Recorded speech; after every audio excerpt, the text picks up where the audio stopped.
Söylemek istiyorum. Barış ve özgürlük sadece bir bölgenin değil, bütün bir ülkenin derdi olmalı, sorunu olmalı. Ben bunu sahipleniyorum. Sanat ve kültür noktasına da hani ne için sanat yaptığımız, ne için kültür çalışmalarında olduğumuz çok önemli bence. Hani menfi çıkarlar mı, ben merkez bir anlayış mı yoksa gerçekten toplumsal bir yaklaşım mı? Bu boyutta da daha devrimcileşmenin gerekliliğine inanıyorum. Kürt halkı önderi Sayın Abdullah Öcalan'ın aslında burada belirttiği de sanat ve kültür boyutunda daha toplumsal, daha evrensel bir çizgiyi içselleştirmek öncelikle ve devamında da bu içselleştirdiğimiz noktayı işte pratiğimizle yaşamsal alanlarımız, özgürlük alanlarımızda aktif hale getirebilmek.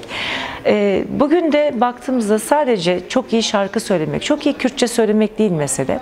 Mesela bir örnek vermek istiyorum. Ben İstanbul'da İBB'nin yaptığı çalışmaları protesto etmek için bir eylem yapmıştım. Eylemin birinci sebebi Kürt sanatçılara yer verilmediği için, konser salonları verilmediği için de. Çağrı yapmama rağmen 5-6 kişinin dışında yanımda arkadaşlar olmadı. Gönül koydum mu? Gönül koymadım ama kızdım. Şöyle dedim ki arkadaşlar mücadele sadece benimle ilgili değil. Ben Pınar olarak evet yasaklı bir sanatçıyım.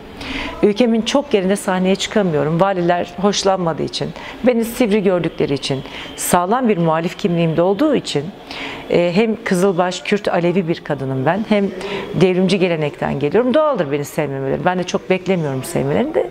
Kaldı ki sevmemeleri benim için bir onurdur. Onu da söyleyeyim, altını çizeyim.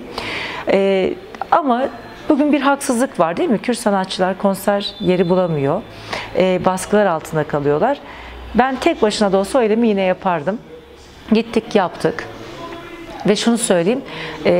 Bugün mesele sadece Kürtçeyi okumak değil. Ben hani Kürtçe bilmiyorum, Kürtçe öğrenmeye çalışıyorum.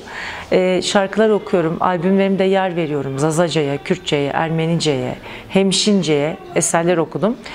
Ama bunları okurken okumuş olmak için değil, gerçekten orada akan, o dilde akan kanın, acının, yaranın yanında olduğumu hissettirmek için. Orada o acıya, o annenin, o beyaz yazmasına dokunabilmek için. Burada herhangi bir ticari kaygı gütmeden, tamamıyla yüreğimden geldiği için ben o halkların yoldaşı olduğum için okumak istiyorum. Onun için zaten bu mücadelede varım. Onun için bugün Tatvan'da sadece sahnede şarkılar, türküleri okumadım. İndiğimizde halatır edip birbirimize 7'den 70'e sarıldık, öpüştük, birbirimize dertleştik. Cezaevi sürecimde hiçbir zaman halk yalnız bırakmadı. Adaylıklarım oldu partide ama ben bunları yaparken sanatçı kimliğim, işte ben sanatçıyım diye değil, ben bu halkın yoldaşıyım diye. O benim mesleğim. Dediğim gibi bir ayrıcalık tanımaz bana. Öyle bir lüksüm de yok, öyle bir dünya görüşüm de yok. Ama şunu çok iyi biliyorum ki bugün yapılan son açıklamalar, süreç, sanat ve kültürün ne kadar önemli olduğunu, örgütlenmede, yol kat etmede ne kadar aslında anlam taşıdığını bir kere daha ifade etti. Yeter ki sanatçı arkadaşlarımıza buradan da çağrı yapayım. Gerçekten mesele sadece çok güzel Kürtçe okumak değil.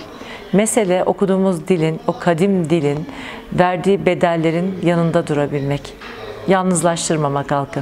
Örgütlenme meselesinde ben merkez anlayıştan uzak, hani ego ile var olan bir sanatçı kimliği değil, gerçekten halkının yanında duran, gerçekten işçilerin, emekçilerin, köylülerin yanında durabilen, kadınların çığlığının yanında durabilen, bugün dilinden dolayı katledilen halkımızın yanında durabilen, bugün 7 kat yerin dibinde güneşten yoksun maden işçilerinin yanında olabilen sanatçıların bu bilince erişmesi gerektiğine inanıyorum.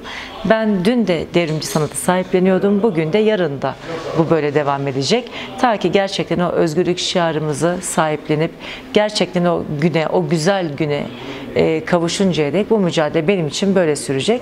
Yani benim notalarım, benim sözüm, benim sazımın telleri egemenlere değil, sermaye sahiplerine değil, gerçekten bu ülkenin emekçilerine, hamallarına, işçilerine, yoksul halkının kuludur, kölesidir. Böyle söylemek istiyorum. Onun için yaşasın özgürlük mücadelesini yüreğiyle gerçekten sahiplenen sanatçılarımız.